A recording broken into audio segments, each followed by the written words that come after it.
of business is roll call, and I will turn over that function to Adriana. Great. Thank you, Chair. Kevin Bond. Eric Brownfield. Here. Tyler Denham.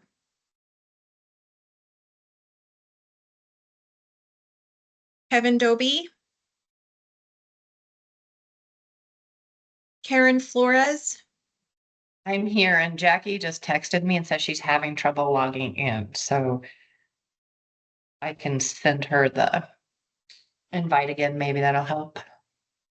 Yeah, I'll give it a try on my end too. Thank you. Sure. Sandy Flores. I'm here. Jackie, we're waiting on, not in the room yet. Devonna McLaughlin. I'm here. Moses Milazzo. Corey Runge. Here. Ross Schaefer. Ross. Glenn Slivers. Oh, she's it. Here. Haley Zaroya. Here. Jackie Kellogg. Here. It wouldn't let me sign in. No worries. Glad you made it. Back to you, Chair McLaughlin. Perfect. I do want to make a note to commission members and to the public in general that if you do have a question or a comment on topics throughout the meeting agenda, if you can put a C or a Q in the chat, I'll continue to kind of monitor that to call on people and ask for staff help to make sure that I don't forget somebody. But that's a great way for me to kind of pay attention and for us to know that you want to ask a question or make a comment. So I'll just say that first. Item number 3 on our agenda today is the land acknowledgement, and I'll ask if there's anybody, any commission members who would like to volunteer to read the land acknowledgement.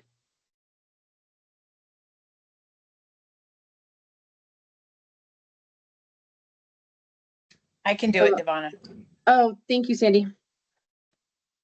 Okay. The Housing Commission humbly acknowledges the ancestral homelands of this area's indigenous nations and original stewards. These lands, still inhabited by native descendants, border mountains sacred to indigenous peoples. We honor them, their legacies, their traditions, and their continued contributions. We celebrate their past, present, and future generations who will forever know this place as home. Thank you, Commissioner Flores. Before I move on to public comment, Adriana, do you need to get Tyler on his attendance? Can confirm. Good. I am here. Perfect. Thank you, Tyler. Thanks, Tyler. Number 4 is public comments. At this time, any member of the public may address the commission on any subject within their jurisdiction that is not scheduled before the commission on that day. Due to open meeting laws, the commission cannot discuss or act on items presented during this portion of the agenda. To address the commission on an item that is on the agenda, please wait for the chair to call for public comment at the time the item is heard. Do we have anyone here for public comment today? I think I can see all the boxes. I don't see any public comment people necessarily. Okay. All right, we will move on then to item number 5, which is approval of minutes. Item 5A is consideration and approval of minutes for the Housing Commission meeting held on June 26, 2025.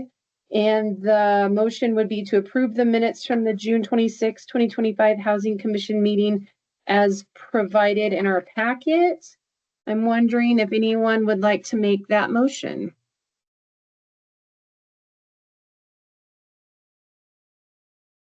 This is Commissioner Denham. I make a motion to approve the prior month's meeting minutes. Thank you, Commissioner Denham. And is there a second? I'll second it. Thanks, Commissioner Kellogg. So there's a first and a second. Any further discussion? All those in favor, please say aye. Aye. Aye. Aye. Any opposed? And any abstentions? Awesome. All right. Item number 6, 6A is consideration and recommendation of approval of proposed adaptive reuse bond program program, period. And I'm going to be recusing myself from this conversation. So I'll turn it over to Vice Chair Flores to run this part. Awesome. Thank you, Chair McLaughlin. Okay, so we do have, as you mentioned, the presentation, and I'm going to turn it over to Justine Acosta from the city. Yes, There you are. I didn't see you. Thank you. Thank you for being here. thank you so much. Hi, everyone. Justina Costa. I'm the Assistant Housing Director here at the city. For those who I have not yet met, I am going to share with you. Please hold. It's not going to work. I have too many windows open. Hold on a second.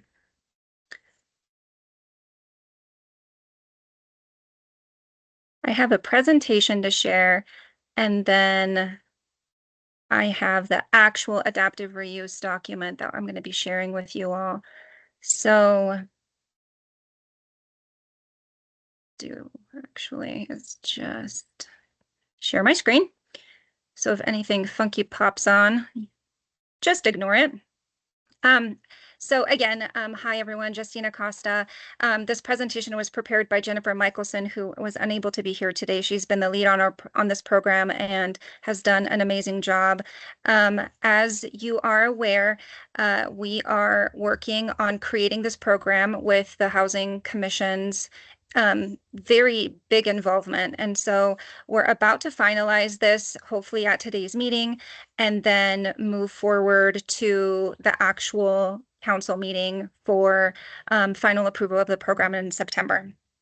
So just as a little bit of background, the purpose of the bond funding for this adaptive reuse program is to repurpose existing available buildings into rental units. There was $3 million allocated for this purpose through the housing bond that was approved by voters in 2022. Priorities for this funding are to allow for a variety of projects to be repurposed to meet different housing needs in our community. Also to allow funds to be used for acquisition and renovation.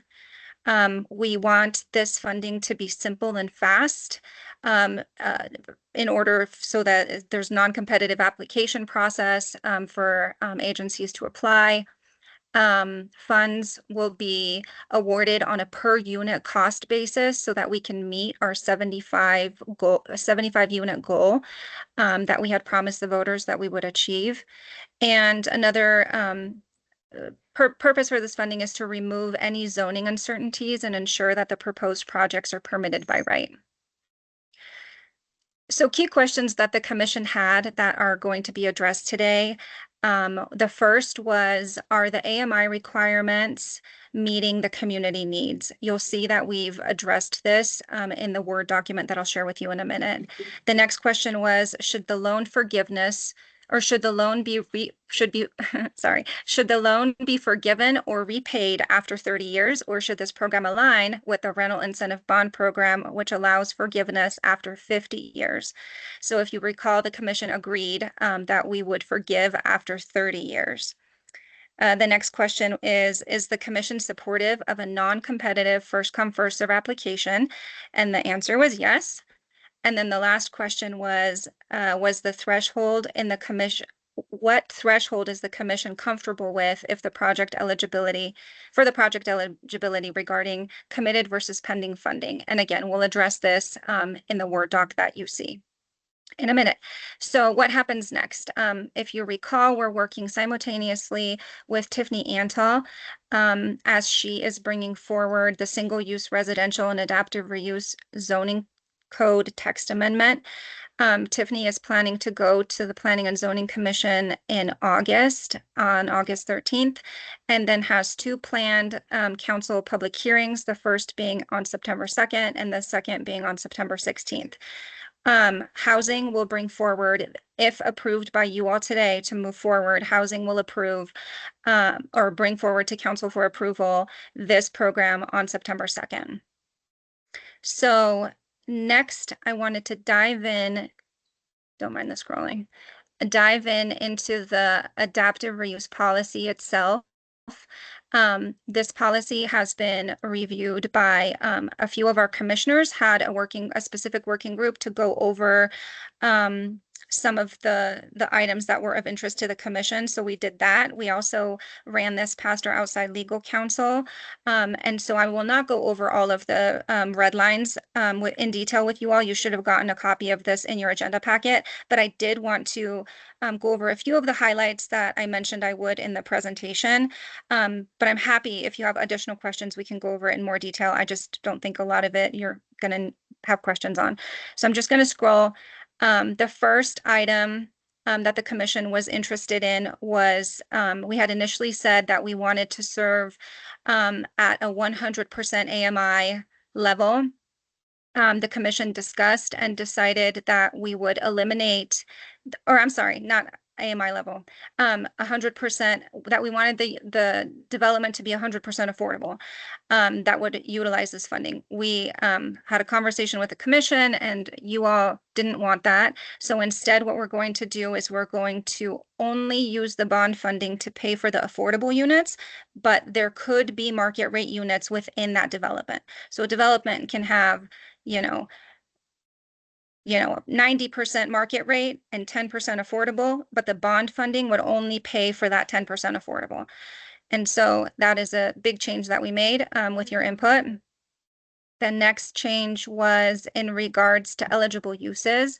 It now reads that the program funds may be used for costs related to the acquisition and rehabilitation of affordable units existing in buildings for new rental housing, including purchase, renovation, and rehabilitation. And then under ineligible uses, it says program funds may not be used to pay for any costs related to the construction of new freestanding buildings, market rate units in the projects. They will not be used for complete demolition of the building, renovation of existing residential buildings, or the improvement of undeveloped land. And then lastly, the commission had some conversation at the last meeting in terms of leveraged funding. And so we worked to amend this language, which now reads additional funding sources beyond the City of Flagstaff program funds are required and will be evaluated for project viability, sustainability, and other metrics. All funding sources must be provided, including current and signed letters of commitment from pending funders or loan documents from closed funders. And so those are the big changes. I'm happy to answer any questions you all may have. As you can see, this is the end of the document, but those are the highlighted ones are the big ones I wanted to discuss.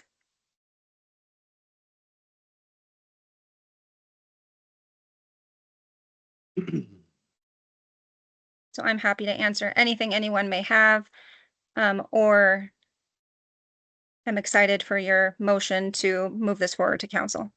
And just a reminder, the C in the Q's. Okay, Commissioner Brownfield. Yeah, if I understand this right, it's again for rental properties only, is that correct? Correct. So when are we, as a community or as a commission, gonna put more focus on, rentals aren't getting people ahead. When are we gonna put money toward like affordable housing, people that can, for them to buy houses and So buy units? Sure. So in the bond money that was allocated for the housing bond, there is money there for down payment and closing cost assistance, which is specific to homeownership. And so that's how we're tackling that through the bond there. This money is rental. The bond actually was really well-rounded because it did focus on both rental and homeownership. Okay, but if this does get approved, will there be more, more uses for ownership than rent? Because there's a lot of existing buildings that we could, make into condos that are affordable for people as well. So not with this bond funding. The bond funding was specific for rental. Should we go out for another bond? You know, potentially maybe that could be considered, but no, there is no plan Okay. currently for that. Yeah, I would recommend that. But for this one, I understand. Okay, thank you. Thank you.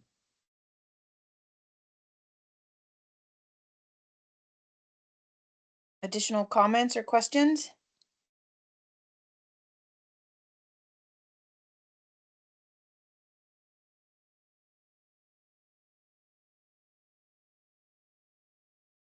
And if not, Justina, do I understand correctly? You are looking for a motion? Yes, please. This is Commissioner Zoroya. I'll make a motion to forward this to council for approval. We have a motion by Councilmember Zaroy. Do we have a second? I'll second This is, it. This is Commissioner Somebody Rungy, I'll jump in. second. Okay, we have a motion by Commissioner Zaroya and a second by Commissioner Rungy. Is there any further discussion? Seeing none, all in favor, please say aye. Aye. Aye. Aye. Aye. Aye. Any opposed? Nay. And any abstentions? All right, Justina, it sounds like you have a unanimous motion there. Are Thank we you. inviting our chair back in or am I moving on? I have texted her that she is free to rejoin. Okay, great. And with that, I will let her rejoin and turn the meeting back over to her.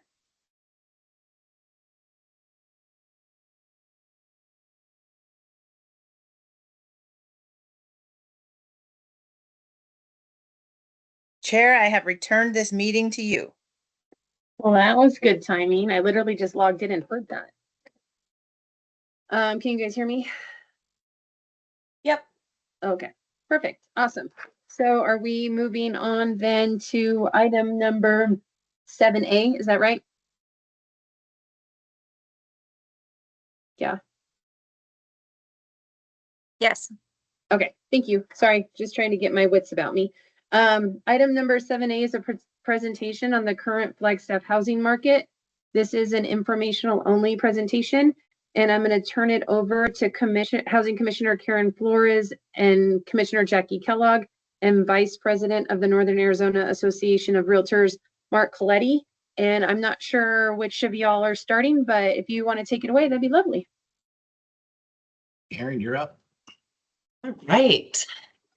Well, thanks everyone for letting us put together this presentation. It was a collaborative, that's a tricky word to say, process between myself, Mark, and Jackie. For presenting purposes, it's just going to be myself doing the lending portion. Mark is going to do more of the real estate portion as soon as I am done. And then if we can just wait until we're finished with the presentation, we'd be happy to answer any questions when we're done. And then as far as slides, do I just need to tell you to move slides or am I able to move them? I think you need a prompter. Adriana, Yeah, you'll have to prompt me. I'm sorry, I couldn't find my mute button. I thought you left, so. No, I'm good. I'm sharing your presentation. No worries. Can you Okay, all if see you that, go by to the the, way? what was that? Can you all see the presentation okay? I can. can you put it in slide view, Adriana, please? Yes.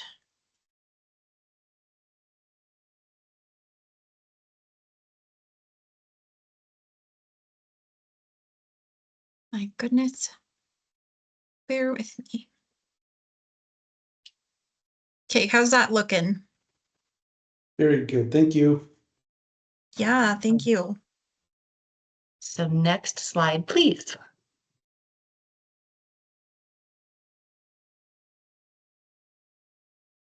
All right, so as I mentioned, we're going to just start with the lending side of things, and everything is specific to the city of Flagstaff only. We'll talk about all these items that are here on this screen. I'm not going to read through them, so if you would please go to the next screen, that'd be great. So there are technically 4 traditional loan programs that we can do mortgages on, especially for first-time or low-income buyers. And those are listed here. There's conventional loans, FHA, VA, and then USDA is a no-down program, but that can't be used within a city limit. It has to be used in rural areas. So that option is not available for any financing within the city. If you can go to the next screen, please. So we wanted to break down based on the median priced homes for various types of homes, what kind of income would be needed to qualify. And on all of our loan programs, there is a max debt to income ratio of typically of 50%.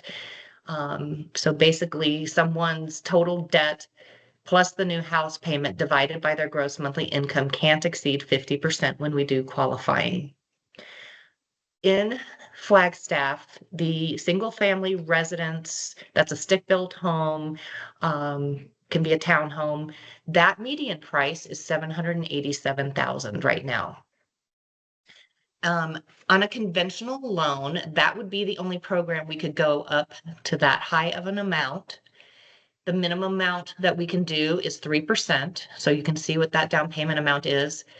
Right now, rates are around 6.875. And if you see that payment right there, that's including property taxes, homeowners insurance, and monthly mortgage insurance.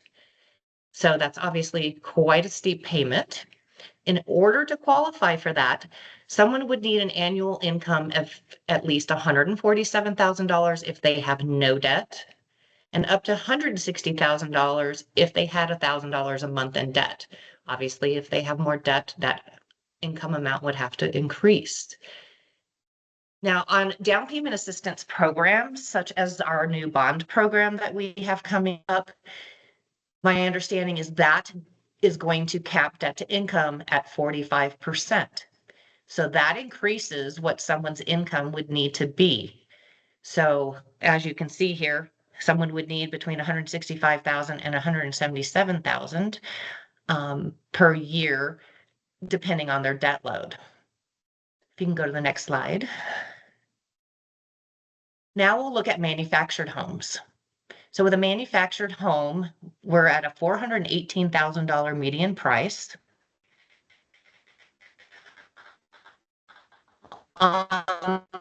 Somehow. I am showing FHA 3.5% down. And then a conventional loan, we can only do 5% down as a minimum. We can't do 3% down. The payments for, and so the rates on this, like I said, the screen is kind of jacked up, so I'm having a little bit of a hard time here. The payments, that 3222 is the FHA one, the 3328 is the conventional one. And the main difference as to why the conventional, even with more down payment, is a higher payment is because of the mortgage insurance is higher on a conventional loan, manufactured property. So that's why that payment's a little higher. But someone's going to need anywhere between $78,000 to $93,000 for a 50% debt to income ratio. If we're doing down payment assistance with the bond program, they're going to need anywhere between $90,000 and $100,000. So we can move on to the next screen that hopefully looks much better. Yes. In a Flagstaff, the condos average around 345. A $345,000 condo is typically going to be a 2-bedroom, 2-bath condo.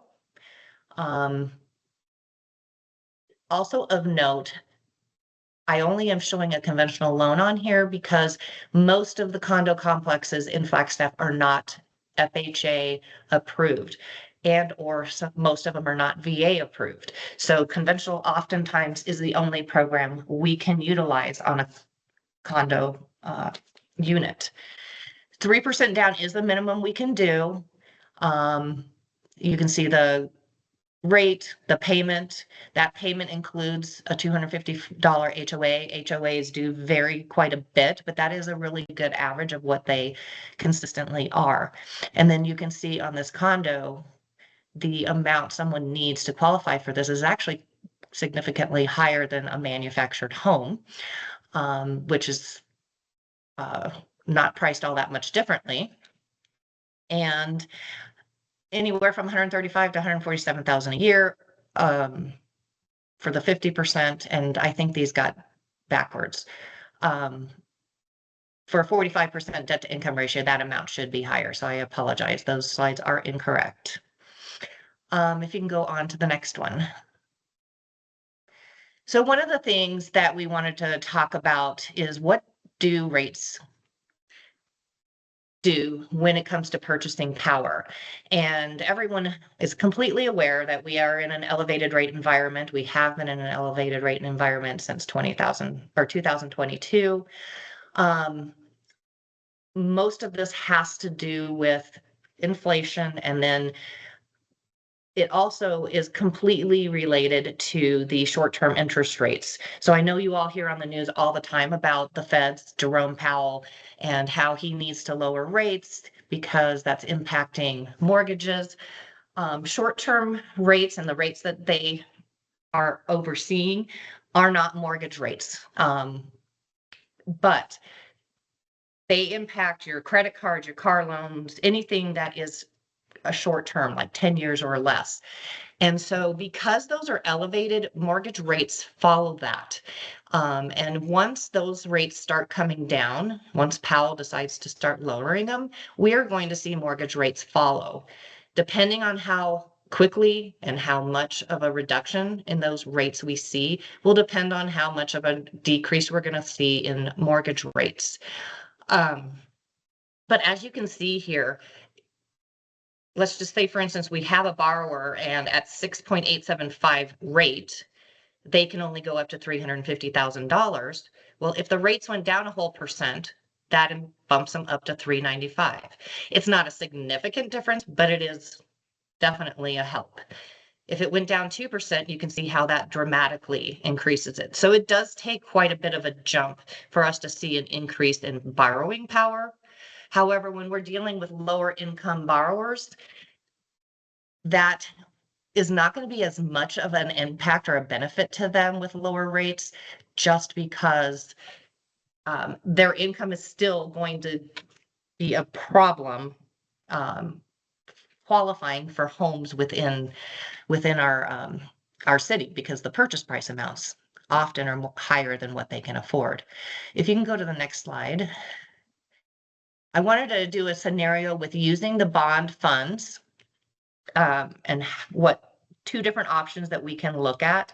So let's just say they get the full amount of 50,000. We would use 8,000 of that to go to closing costs, 42,000 towards down payment, and at a rate of 6.875 today, the max this particular person would be is at 350. If you can go to the next slide. So another way we could utilize down payment assistance funds is to buy the rate down. So if rates don't come down anytime soon, this is what we often look at doing. We take the same amount of assistance, the same amount towards closing costs, but this time we only put 17,000 to down payment, use 25,000 to buy the rate down, a little more than 1%, and that bumps them up 40,000 in purchasing power. So there's two ways we can look at this. It can either increase their purchasing power, or a lot of times what we're doing is they may already qualify for the amount of the home that they're interested in, but now we want to help them improve their payment. So we can use it instead to buy the rate down to make them more comfortable with their payment. Because I'm sure, as you can see with some of those payments, many people can qualify for a much higher payment, but when we qualify, we're going off gross income, and what someone actually brings home and what somebody is actually comfortable paying often is significantly less than what we're able to qualify them for. If you can go to the next slide. So here's some common barriers to financing. The main one that I see is a gap between someone's income and what they can afford to buy in our community. Our average incomes in Flagstaff, that I'm going to show you in a minute, don't allow someone to qualify for most of what our inventory is. Our inventory is also insufficient. We don't have a lot of homes for sale. However, we are seeing more on the market. However, a lot of those are not in that price range for most of our first time or low income buyers. And the home types that are in their purchase price are not either entry level or conducive for a family. So, you know, if you have a family where you've got a mom, dad, 2 kids, a dog, they're not going to be comfortable in a 2-bedroom condo. So, you know, while we may have some things that are in their purchase price range, it doesn't mean that house is something that they're comfortable purchasing. Also, with our cost of living, our higher rent and everything, people don't have the ability to save. They live paycheck to paycheck. They may not have a lot of debt, but they just can't save that money for that down payment or to help them increase that purchase power. And then as far as down payment assistance programs, we've had a significant lack of options. Fortunate with this bond program that just came out, that's going to help tremendously. But when that money ran out, all we had was we had a state program which would give up to 4% of the loan amount, but the fees on that program ate up half of that. So someone really only ends up with 2%. And then the rate on that is 8.125% today. So that impacts their purchase power, their payment, everything. So that's not usually a feasible option.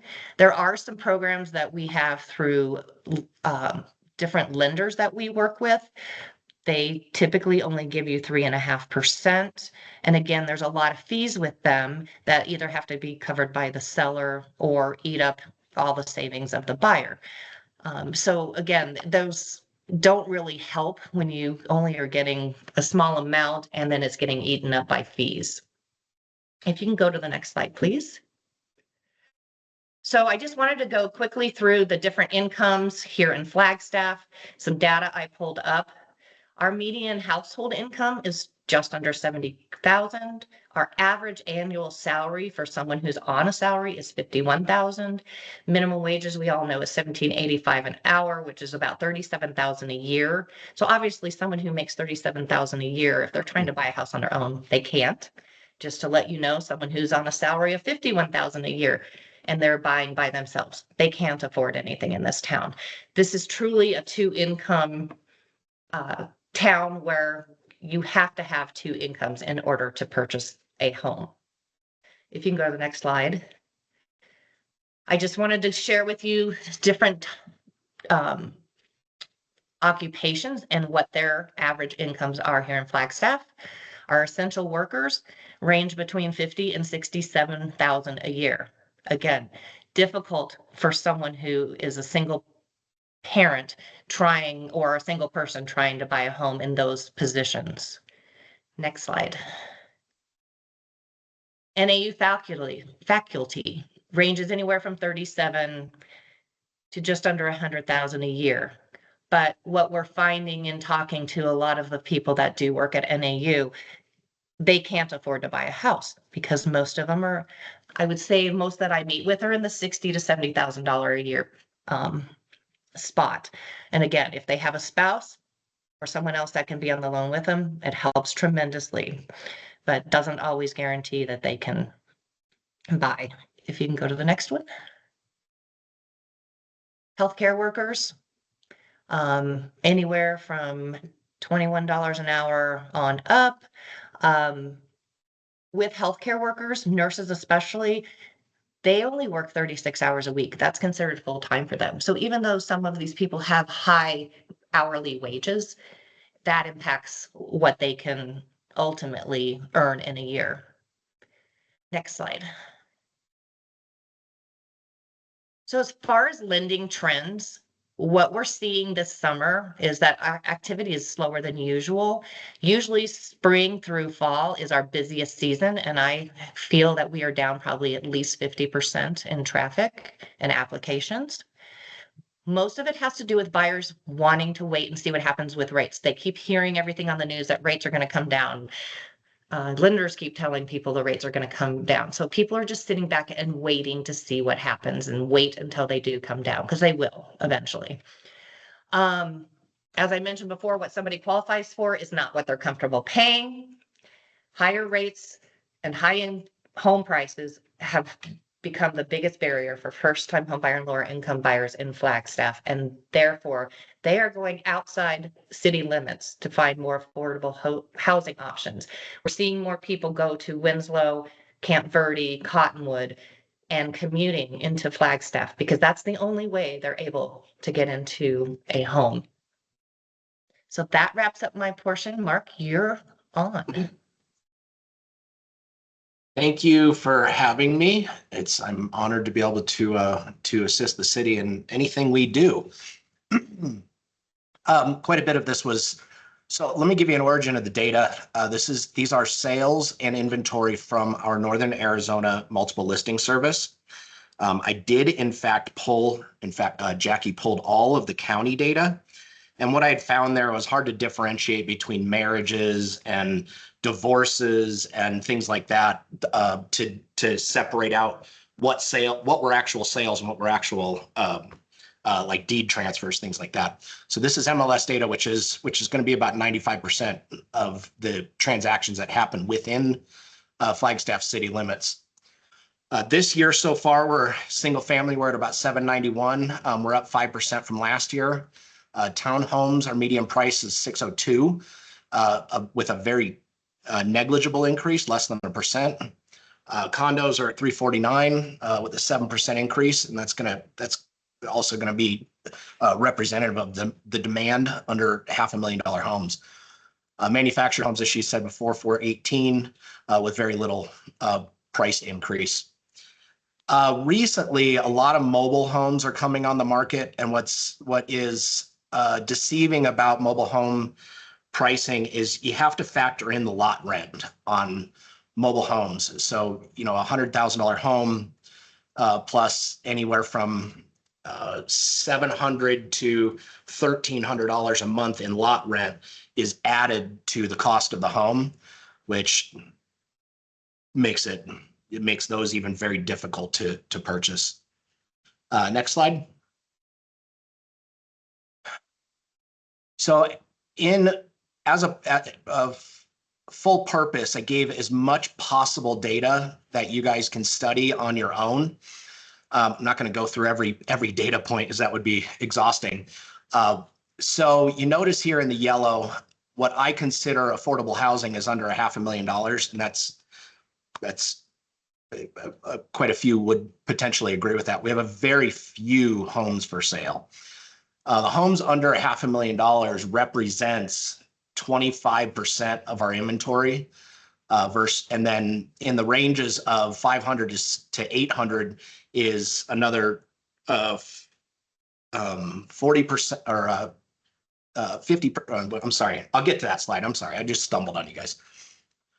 So there's very little for sale. You even notice as a percentage, there's not the cash sale concept is people hear, I'm losing deals because of cash buyers. Cash buyers as a whole are range around 30% of our purchases. And I've been tracking this for eight years now. It's always ranged between about 27 and 32%, going all the way back to 2017. So there's really no difference there. It's what is actually affordable.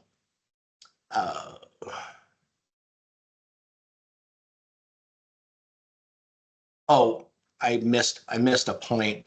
I was asked to figure out local versus non-local purchases. In 2025, about 28% of our purchases are non-local. So 71% of them are coming from just local buyers. In 2024, it was 63% local buyers and 36% non-local. I, as a realtor, am seeing far less vacation home buyers. It's just interest rates alone make it not enticing, which is a benefit to the local buyers, while at the same time, the market is significantly slower. Let's go to next slide, please. So the data on the previous slide was up to a week ago for the year 2025. This 24 closed sales. This is all of last year. The numbers remain the same, where, one second, oh goodness. Yeah, the numbers remain the same. Where 24% of our homes are under $500,000. 50% of them range between 500 and 900,000.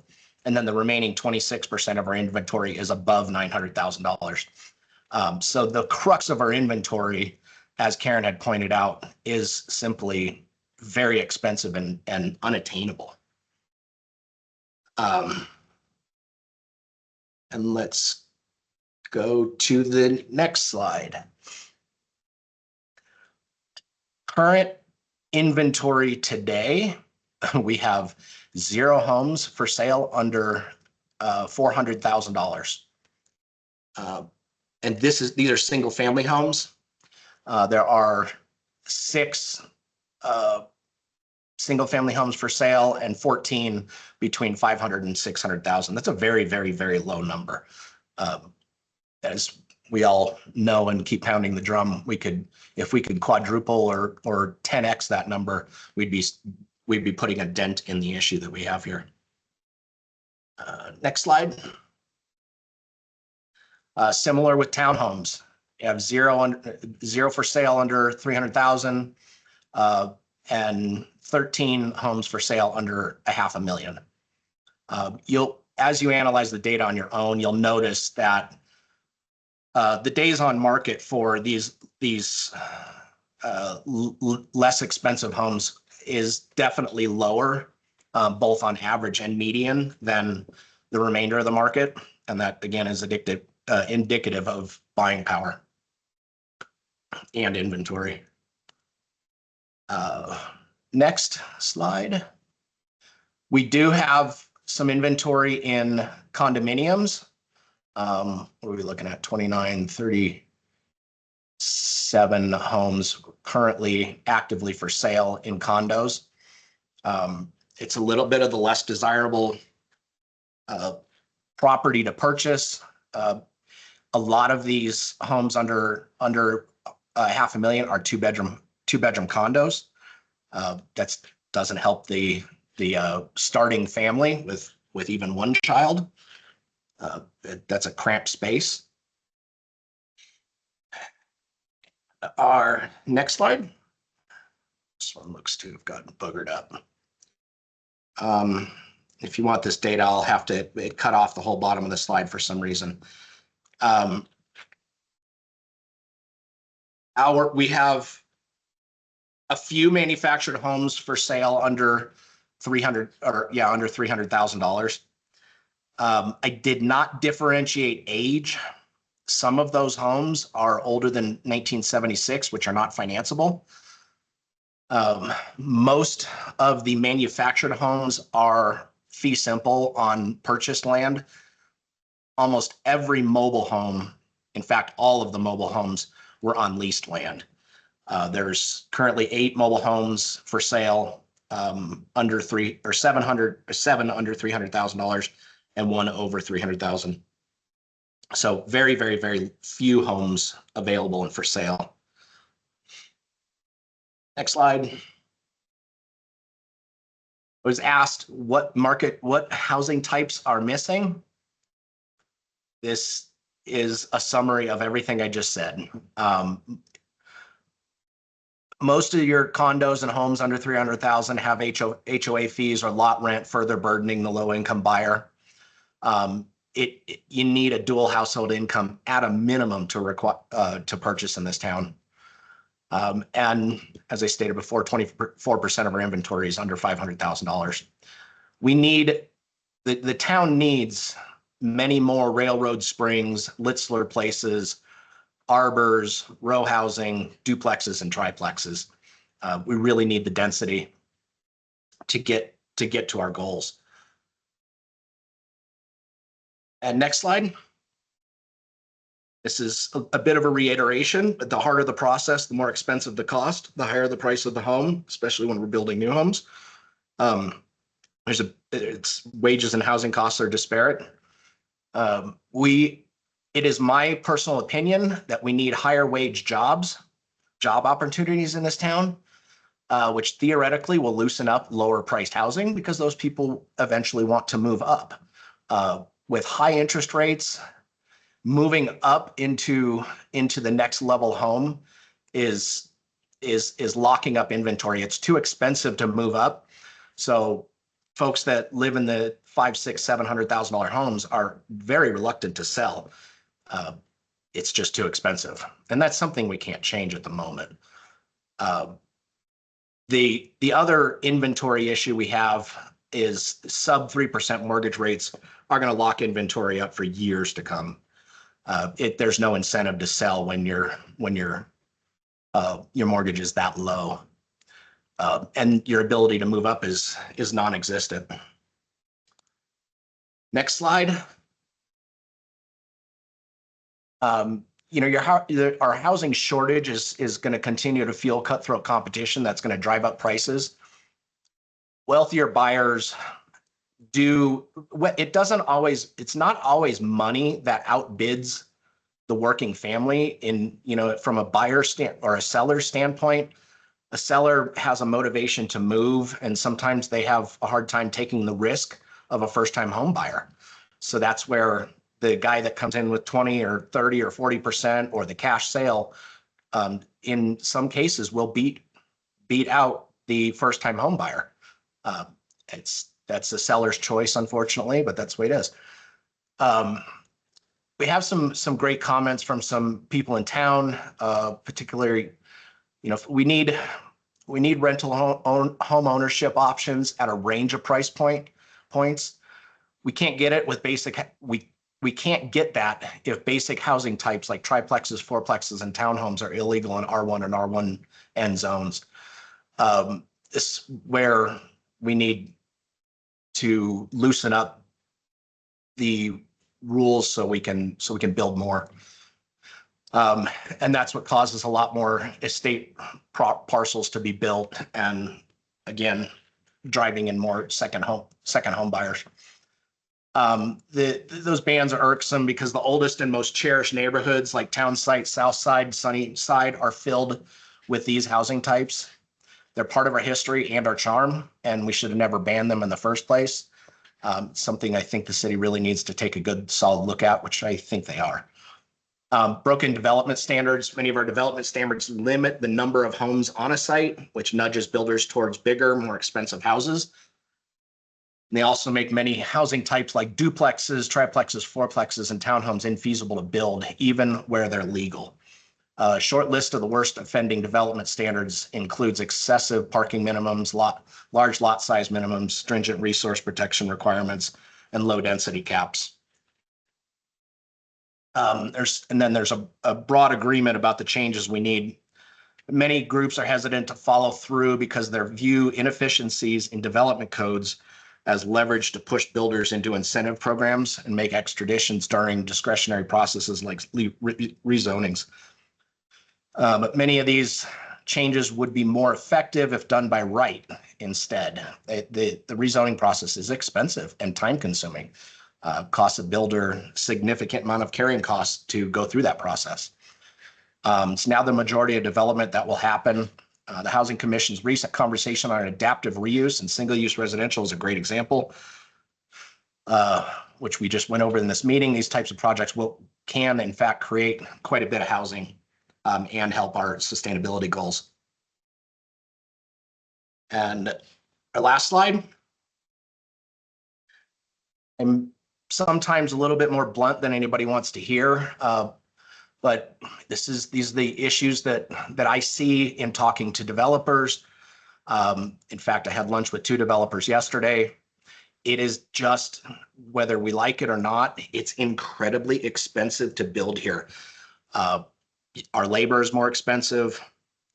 The material costs are more expensive. The land is more expensive. The process is difficult. It occurred to me the other day that we even have geological challenges. When you're trying to trench sewer lines through lava rock, that's not cheap. And somebody somehow has to pay for it. So high interest rates are expensive money for both builders and buyers, which puts a damper on on growth and development. We live in a highly desirable location, high competition. Cost of rezone process is long and expensive. I presume this, I think I've heard the city's working on that. Exorbitant building fees and restrictive requirements. I think the city's working on that. I hope to see some progress there. It would be really nice to see the city streamline the process. We, at lunch yesterday, we were talking, I mean, in some cases, you're upwards of a year before you even put a shovel in the ground. That's a lot of time to be making a payment on a property to go through a process, and that payment and that financing gets tacked onto the cost of a home before it's even built. As we all know, the cost of labor has driven building costs up even more. Flagstaff has always been expensive, but I think there are options we can help. Cost of living drives trades and competition out of town. So with a lack of labor competition, those laborers are able to charge more. So more housing, more people will come to town, more jobs available. You actually will be able to drive a little bit of competition into the labor market to help prices of building down. NIMBYism is something that really just drives me crazy, especially on social media. Every single neighborhood in this town has dealt with it. And when I hear it, it just makes me cringe. We need a culture change. You know, you can pick the neighborhood. You know, do you think you pick the neighborhood that has built a development next to it and they're always against it? Every time you lengthen that process, cost goes up. Another geological issue in the fact that we have a lack of supply of land. It's high price. And sadly, when developers look at the town, they have to go for the highest and best use, which is not feasible for affordable workforce housing. And I'm stating a lot of the obvious, but sometimes it just needs to be put in print to see it and go, wow, that really is a challenge that we're dealing with. And then I really think I would encourage the city to query quite a few of the developers and builders in town and really understand building costs. It's a personal pet project of mine right now. I'm trying to entice two people to build on a piece of property in town. My goal was to try to hit a $400,000 price point, and I am sad to say it is just not possible. We can't do it. So really knowing what it actually costs will help this commission feel closer to the process and really understand what uphill battle that we're dealing with. I thank you guys for the time to present, and anytime you have questions, you'd like additional data or an off-the-cuff conversation, I am always available.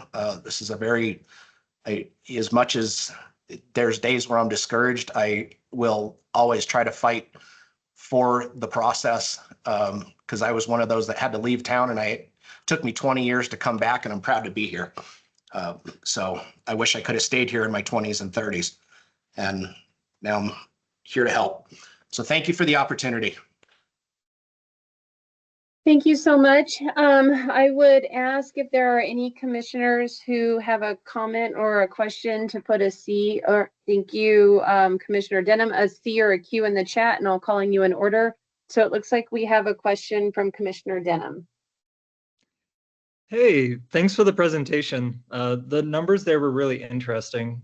I'm curious, in the data set that you assembled, is there anything in it that would allow you to link cost to other variables like the housing type, the interior square footage, the age, the lot size, and amenities like the number of parking spaces?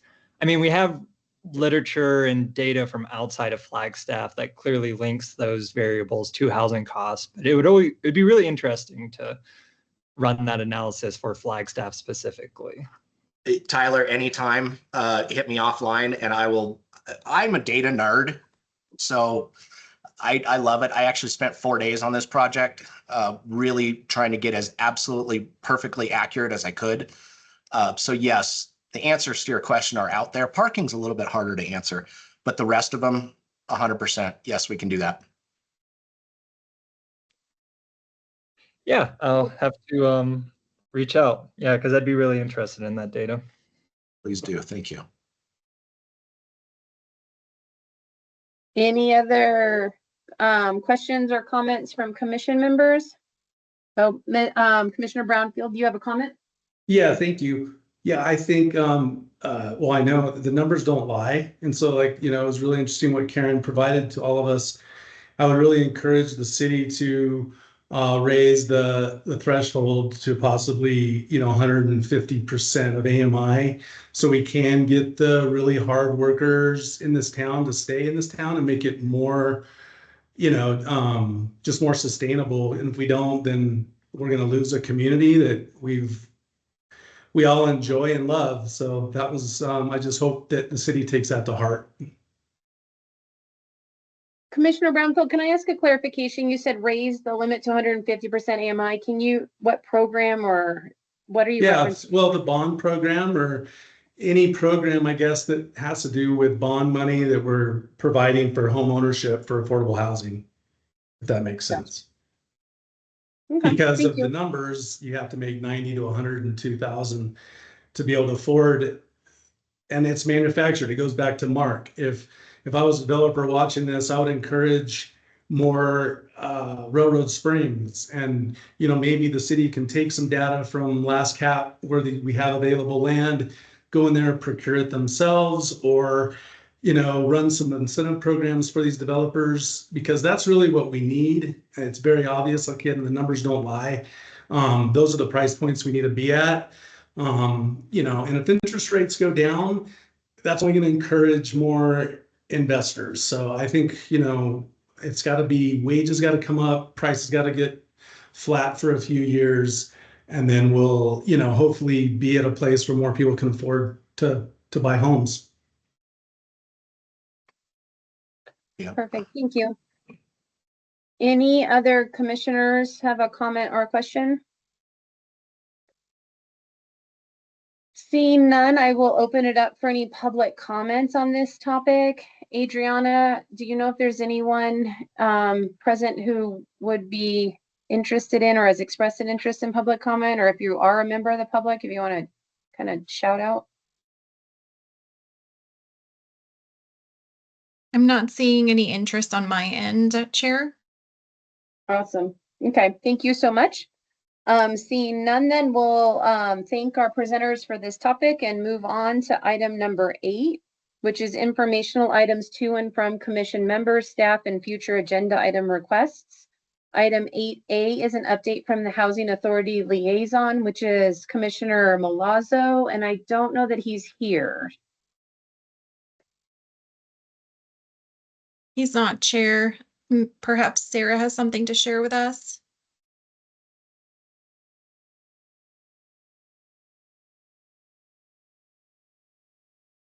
Thank you. I do. I wanted to let folks know that the transfer of the Williams Housing Voucher Program it was approved. It's in the process of being completed.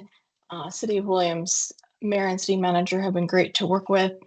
That's 50 additional housing choice vouchers coming to Flagstaff. They're general purpose. They're not targeted to a specific population. It looks like between 23 and 25 of the 50 vouchers are currently utilized by households. Nothing changes for those households except who's administering the voucher. We have quite a bit of cleanup to do. Williams has not had a housing authority staff person since September of 2023. And so we have some time to go back and clean file before moving forward. And we will be issuing vouchers. We're waiting until we get final numbers from HUD on a couple of these things and how they want us to handle what looks like it might be a waiting list, but it doesn't look like a formal waiting list. So we're working through some of the technical details with HUD on that.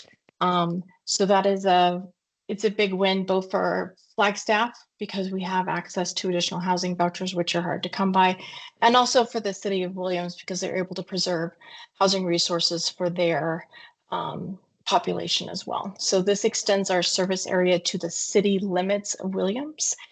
It does not include the area at this point in time between here and Williams.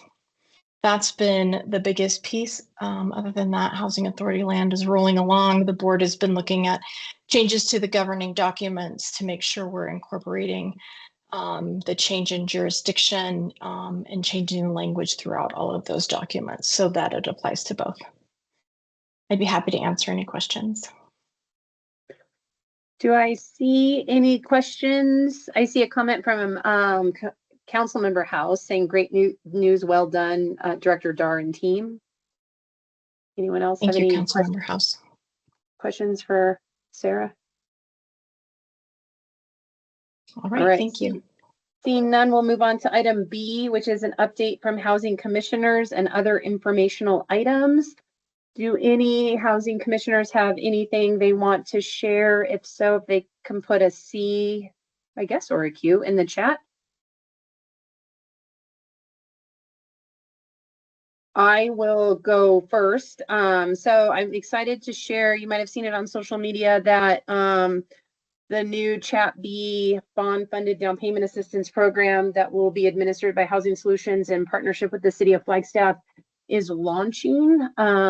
We expect to be able to take applications starting next week for folks. We're already working with some folks that have kind of been in the queue and waiting for funding availability. But the messaging to the public is that we're kind of open for business and accepting applications for potential first-time home buyers who would qualify for the program. So excited to get that resource out to folks and to be able to report back impact over time to y'all and to the community. So yay, thank you so much. And if anyone has any questions for me, I'm happy to answer them, but happy to have this resource out into the community and appreciate the partnership with the city of Flagstaff. Oh, and I should mention that the new chat program serves households up to 150% AMI. So it is an increase in the amount of income that folks can earn and still qualify for the program. I'm trying to pull up as we speak just our information flyer so I can give you like a range of income. So for a household of, hold please, sorry, household of two, that would be up to $135,840 a year in income, and a household of three, $152,820. So I know some of the numbers that Karen shared as far as how much money folks have to make in order to be able to purchase. The city has increased those income limits to make sure that folks who can qualify for this program, hopefully we won't be over income for the program, but need more income to purchase. Like they've raised the income limits to try and make sure there's a nexus between enough money to buy and still qualify for CHAP funds. So if you know of folks who are up to that range, you can send them our way. And it's up to $50,000 now, so it increased from 40. Any other commission to-froms, comments, informational items? All right, I talked enough, I think, to give everyone a chance to put a C in the chat. So item 8C is update from housing staff. So if there are housing staff members who want to jump in here, take it away. Adriana. Good afternoon, housing commissioners. I wanted to remind you, I've sent this an email a couple of times, but I wanted to remind you that at the September meeting, we will be looking to appoint a new chair and vice chair to the commission. This is an opportunity for you to grow in your leadership role with the commission. Chair Devonna McLaughlin unfortunately won't be able to serve as chair or vice chair for the next year, so there's that seat open. There's also, I'm not sure if you've seen it, but we've been marketing for a few vacancies with seats that are expiring here in the next couple of months. Again, in September, we will be seeing new faces to the commission, one, maybe two, but there are up to 4 openings I'm not sure if everybody's reapplying that is eligible to reapply, but I know for a fact that one low-income housing expert vacancy will not be eligible to reapply. So if you have any friends, tell your friends to apply to the Housing Commission. We're a warm, friendly group with a big goal. And last but not least, for housing commissioners, I will not be sending quorum checks anymore. I'm sure you saw the email this morning. It'll just be an expectation for you to be here. And if you're not going to be able to attend a meeting, then please let me know in advance so that we are aware if we will be having a quorum or not. This is for the purposes of just making the process easier. Y'all are volunteers and we want to make everything as least time consuming as possible. And I'm happy to pass it on to Marissa if nobody has any comments or questions.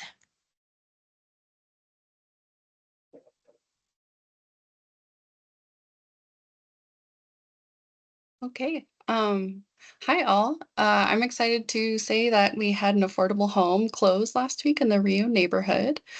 It sold for $229,000 and appraised for $430,000. And it sold to a couple at 110% AMI. So we're very excited for them. And that's all I have. Awesome. Thanks, Marissa and Adriana. Are there any other staff updates? I know there's other staff members on. Christine, you want to take it away? Hi, everyone. I don't have much of an update now that our CDBG annual action plan process is over, but this year we are going to be doing our 5-year consolidated plan for the Community Development Block Grant Program. And so you're going to be hearing a lot from us. We're going to be asking if anybody would be interested in meeting in some focus groups, especially if you're a stakeholder or you have a role in the community, and you might be able to give us some guidance and input about what you see as some of our greatest needs that might be able to be met or helped with some federal funding. So you'll be seeing some of that come through in the coming months. Thanks, everyone. Thanks, Christine. And Sarah, Justina, you're the only ones left. So if you have anything else you want to share. I'm good, thank you. Me too. Thank you. Oh, awesome. All right. Thanks, everybody. I believe that concludes our agenda for today. So I appreciate you all joining us, and I will adjourn the meeting at 2:10. And I hope you have a great rest of your summer. Thanks, everybody. Thank you. Thank you.